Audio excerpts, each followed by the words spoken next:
high density tank fish farming. Catfish farming in tank.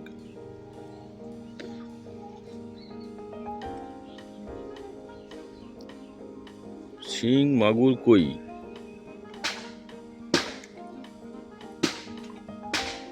ট্যাঙ্কে চাষ করা হয়। এই 40,000 লিটার ক্যাপাসিটি ট্যাঙ্কে আমার বুডার মাছ স্টক আছে। 40,000 লিটার ক্যাপাসিটি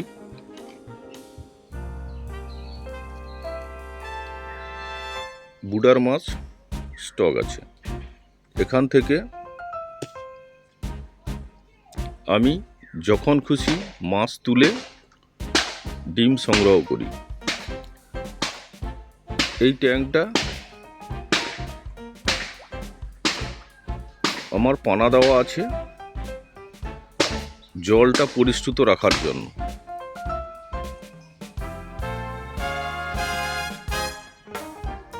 এই ট্যাঙ্কে শিং, মাগুর, ভিয়েতনাম কই, বুডার যে মাছ থেকে ডিম নেওয়া হয় ওই মাছ স্টক রাখা আছে। ট্যাঙ্কের ক্যাপাসিটি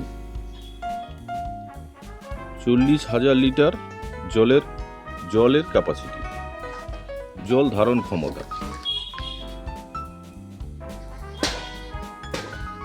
ট্যাঙ্কে আমার অক্সিজেন রানিং থাকে।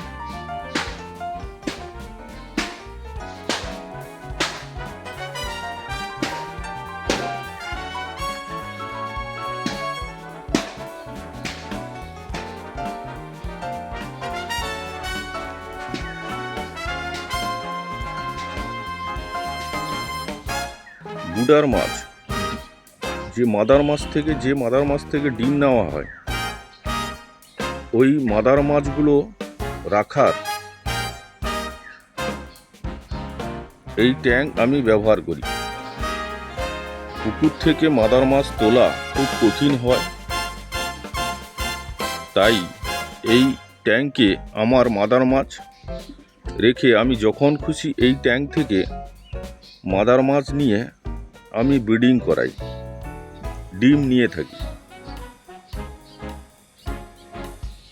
এইভাবে আমার এই ট্যাঙ্কে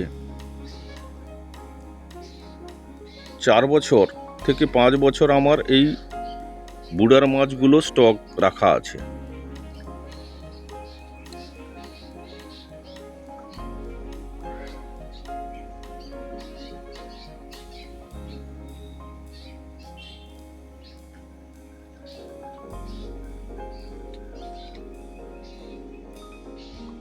এই ট্যাঙ্কে আমি সাধারণভাবে যেভাবে জল কালচার করা হয়, ওই 10 দিন অন্তর চুন, পটাশ, তারপরে 2 দিন পরে আমি লবণ ব্যবহার করি। 15 দিন অন্তর একবার লবণ, 10 দিন অন্তর চুন, পটাশ। 25 থেকে 30 দিনের মধ্যে এই 40,000 লিটার ট্যাঙ্কে একবার জিওলাইট করা হয়। শীতের সময় প্রত্যেক 30 দিন অন্তর একটা করে বিকেসি ডোজ করা হয়। 4 মাস 4টে ডোজ করা হয়। প্রত্যেক বছর বিকেসিটা 4 বার করা হয়। শীতের সময় ফাঙ্গাল যে ব্যাকটেরিয়া, ভাইরাস জনিত যে রোগ ব্যাধি হয় তার থেকে কিন্তু ওই বিকেসি করলে আমি মাছগুলোকে সুরক্ষিত রাখতে পারি। এইভাবে আমার বুডার মাছগুলো এই ট্যাঙ্কে আমার রাখা থাকে।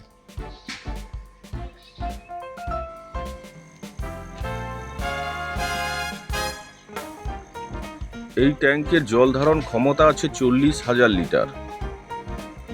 এখানে আমি 1 কুইন্টাল বুডার মাছ রেখেছি, শিং, মাগুর, কই।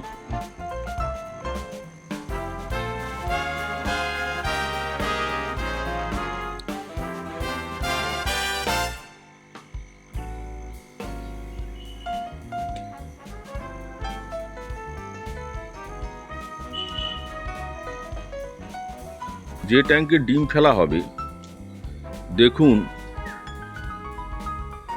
এই ট্যাঙ্ক আমার প্রিপারেশন চলছে। ট্যাঙ্কের নিচে আমার কিন্তু 6 ইঞ্চি মাটি দেওয়া আছে। অক্সিজেন প্লাস্টিক বক্সে ফিটিংস করা আছে, একটা এয়ার অক্সিটিউব রাখা আছে, মধ্যিখানে আউটলেট আছে। দেখুন এটাও 40,000 লিটার ক্যাপাসিটি আমার একটা ট্যাঙ্ক। এই ট্যাঙ্কে রেনু ফেলা হবে, আর কয়েকদিন পরে আমার রেনু প্রোডাকশন শুরু হবে। আমি পরের ভিডিওতে দেখাবো। আমি ট্যাঙ্কগুলো দেখাচ্ছি। মাদার মাছ রাখার ট্যাঙ্ক দেখালাম। এইভাবে আমার অক্সিজেন প্লাস্টিক বক্সে সেট করা আছে।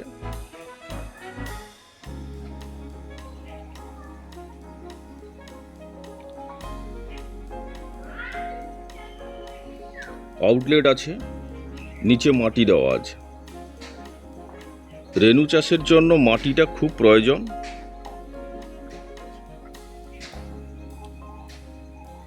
মাটি না থাকলে রেনু প্রোডাকশন ভালো হয় না, তাই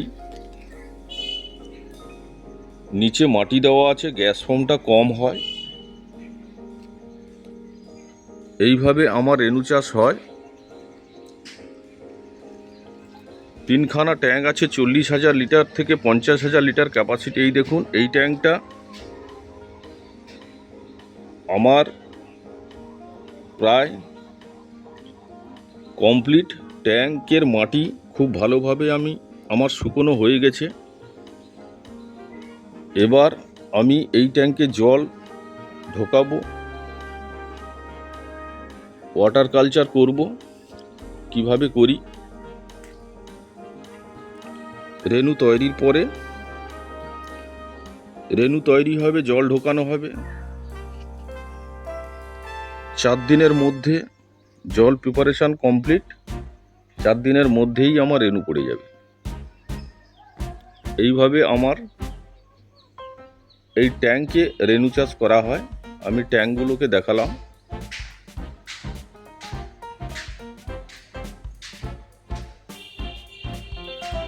পরের ভিডিওতে রেনু দেখাবো, কিভাবে রেনু জল প্রিপারেশন, রেনু ছাড়বো যখন, পুরো ভিডিও দেখাবো।